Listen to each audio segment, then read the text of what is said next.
ito po yung ating problem. The difference between US and the PH zip code is that the US zip code comprises 5 digits zip code or nagko-contain ng 5 numbers. For example, ganyan. 1, 2, 3, 4, 5 in the US. Yung zip code kasi is yun yung number na naka-assign per lugar para mas madali yung pagde-deliver ng mga mail. So, how many different zip codes can be made with digits 0 to 9? Gaano karaming zip code daw ang pwedeng magawa sa number 0 to 9 kung bawal maulit yung zip code more than once? And ang condition natin, yung first digit or yung first number dito sa zip code is bawal maging equal to 0. Pero ang nasa choices is 0 to 9. So, 1, 0, 1, 2, 3, 4, 5, 6, 7, 8, 9. So, bawal nga ang 0. De cancel na yan. 10 dapat. Pero bawal ang 0 minus 1. Magiging 9. So, ang formula po natin is P N then R equals N factorial over N minus R factorial.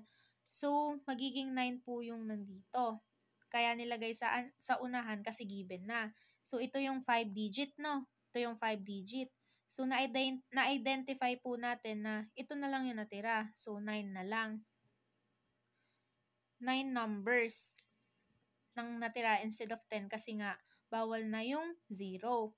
So, ang kailangan pa natin is 4 na digits. So, yun yung ibabawas natin. R is equals to 4 and N is equals to 9. Kasi yung R, taken. So, pag sinabi nating taken, yun yung binawas natin.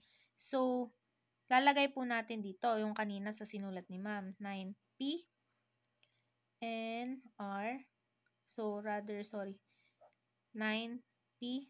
Then, ano yung N? Yung N natin is 9. Yung R natin is 4.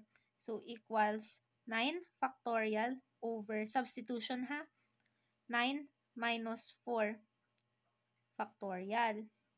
Ay, sorry, lagay natin doon yung 9. Lipat din natin doon, no? Nakabukod siya. De, magiging 9 over 9 minus 4 is 5 factorial, di ba? 9 minus 4 is 5. So, 9 times 8 times 7 times 6 times 5. So, naabot niya yung panlima. Cancel natin. Kasi pag multiplication, pwede natin silang i-cancel kaagad. Pero kapag meron pa pong ibang operation, like for this example, 'di ba, kung multiplication pwede i-cancel out na kagad, pero dito kailangan po muna natin i-simplify. So, i-minus po muna natin bago tayo mag-cancel. So, bali 9 times 8 times 7 times 6 lamang dahil ang nasa ibaba is 5, tapos dito is 5. So, cancel na po natin sila. So, 9 times 8 is 9, 18, 27, 36, 45, 54, 63, 72. So, 72 times 7. 7 times 2, 14. 7 times 7, 49. So, 50. So, 504 times 6 equals 6 times 4, 6, 12, 18, 24. De, 0 times 6, 0. De, magiging 2. Bring down 2. 5 times 6, 30. 3,024. So, magiging ito ha. Ito yung pinaggalingan natin ha. Kinancel natin yung 5 factorial dahil nga na-simplify na natin. Ang matitira, ito. So, 9 times 3,024.